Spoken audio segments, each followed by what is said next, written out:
Бонжур! Аз съм Катерина Евро и вие сте с моята кулинарна рубрика Да сготвим с Катерина Евро, както знаете вече. Аз съм в френски ресторант, много изискано, много приятно. Казва се Гастротека. Днес шеф Дани Спартак ще ми покаже на мен и на вас как се прави сандвич. Крок мадам. Крок мадам.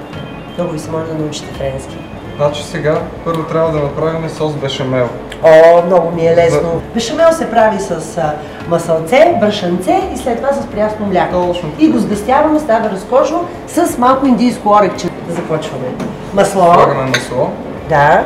Така толкова масълце. е достатъчно. Да. Толкова е достатъчно. Да. И горе-долу на това мляко ще сложим половина лъжичка. Половина лъжица брашно. Точно така. Точно така. Запържваме го, т.е. го задушаваме, докато стане леко розово. И след това бавно, по-малко добавяме прясното мляко, като бъргаме енергично. Не се тревожете, уважаеми зрителки, и да ви стане на бучки, както на мен някой път ми става от дома. Вадите си пасатора и всичко се оправи, въобще няма никакъв проблем. Това е един много универсален сос. Така. Разбъркваме енергично. Така, и после като намалим котлона, от малко по малко слагаме прясното мляко.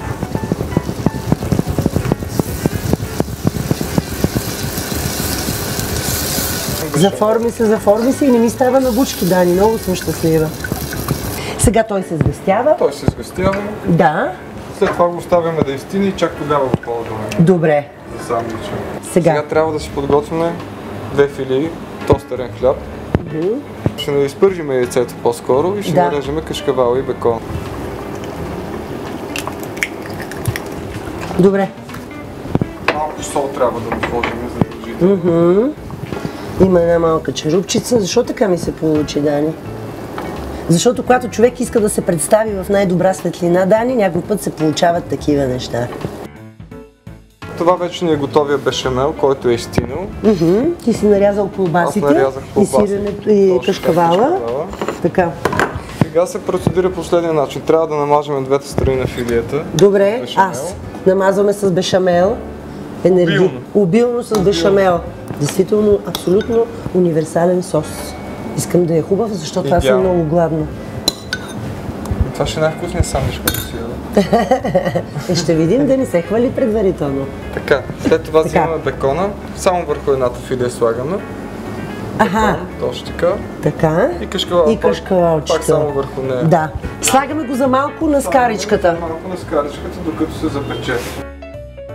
Готов е сандвича.